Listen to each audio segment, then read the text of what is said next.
Si has entrado en búsqueda de los trucos y métodos para crear animaciones en Kdenlive, estás en el vídeo correcto. No solo te mostraré cómo funcionan los fotogramas clave en Kdenlive, sino que te enseñaré pequeñas animaciones que el programa nos proporciona ya hechas y que no todo el mundo ha descubierto. Así que siéntate a ver el tutorial que comenzamos ya.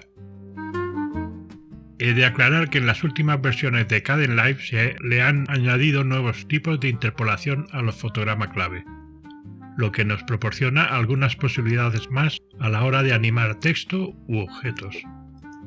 En nuestro editor ya tengo un clip que me sirve de fondo, pero voy a hacer otro clip de color que me va a servir como objeto a animar. Vosotros lo podéis probar con texto o con cualquier otra cosa. Lo bajo a la línea de tiempo, le aplico un efecto de transformación para ajustar su tamaño, le activo la distorsión para poder manejarlo mejor a mi forma, lo posiciono aproximadamente y voy a copiar y pegar el mismo clip. Lo coloco en la pista superior y con el valor de I del efecto posiciono el objeto más abajo. Voy a repetir el proceso hasta obtener 5 copias. Comenzaré en el primer clip por crearle un fotograma clave, ya sabéis, con este icono de aquí. Con este otro icono se le puede cambiar lo que se llama interpolación, que es la manera en que trabajará ese fotograma clave. Este primero se la voy a poner en cúbica saliente, porque como queremos que comience a partir de aquí la animación, será saliente.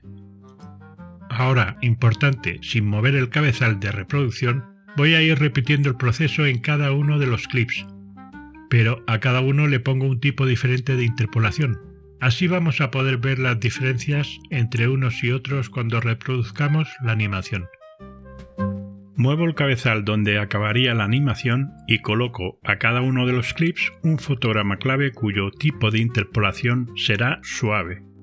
Para que podamos saber qué tipo es cada uno, voy a crear un clip de texto con cada uno de los tipos de interpolación.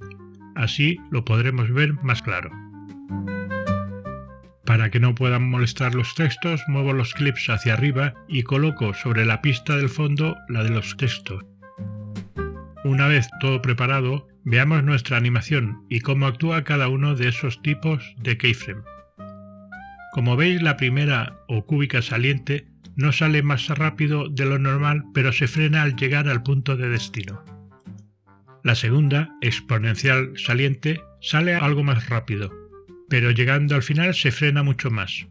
La tercera, circular saliente, me da la sensación de que acelera solo en la parte central del recorrido. La cuarta, perteneciente al elástico saliente, sale muy rápido, como si se lo hubiese disparado con una goma, rebasando incluso el punto final, pero con un vaivén que finalmente acaba en el mismo punto. Da la sensación de tratarse de algo elástico. La última, que más me gusta, el rebote saliente.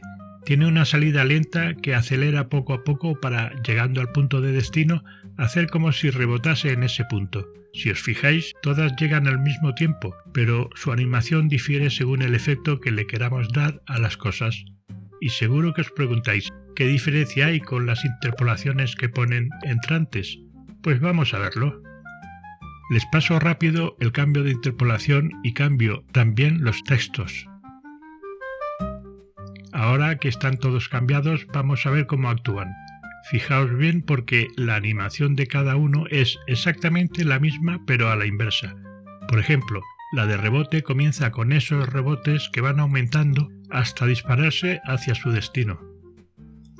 Como veis, sabiendo jugar con estas animaciones ya hechas, se podrían hacer muchísimas combinaciones.